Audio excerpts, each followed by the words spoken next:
भेंडवडेत सख्या भावाचा कुऱ्हाडीने निर्गुण खून, दारूच्या नशेत झालेल्या वादाचा रक्तरंजित शेवट। नमस्कार, आपण पाहताय भारत क्राईम न्यूज 24। चॅनलला अजूनही सबस्क्राईब केले नसेल तर चॅनलला सबस्क्राईब नक्की करा। पाहूयात आता सविस्तर बातमी। कोल्हापूर जिल्ह्यातील भेंडवडे तालुका हातकणंगले येथे दारूच्या नशेत झालेल्या वादातून सख्या भावानेच आपल्या भावाचा कुऱ्हाडीने निर्गुण खून केल्याची धक्कादायक घटना उघडकीस आली आहे। या घटनेमुळे परिसरात एकच खळबळ उडाली असून पोलिसांनी आरोपीला ताब्यात घेत पुढील तपास सुरू केलाय। प्राथमिक माहितीनुसार दोन्ही भावांमध्ये दारूच्या नशेत जोरदार वाद झाला। वाद विकोपला गेल्यानंतर आरोपीने संतापाच्या भरात कुऱ्हाडीने वार करत आपल्या भावावर जीवघेणा हल्ला केला। गंभीर जखमी झालेल्या भावाचा घटनास्थळीच मृत्यू झाला। घटनेची माहिती मिळताच स्थानिक पोलीस तातडीने घटनास्थळी दाखल झाले। पंचनामा करून मृतदेह शवविच्छेदनासाठी पाठवण्यात आला असून आरोपीला ताब्यात घेण्यात आले आहे।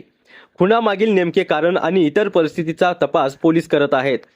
या घटनेमुळे भेंडवडे परिसरात भीती आणि हळहळ व्यक्त केली जात असून किरकोळ वादातून घडलेल्या या रक्तरंजित घटनेने नागरिकांना मोठा धक्का बसला आहे।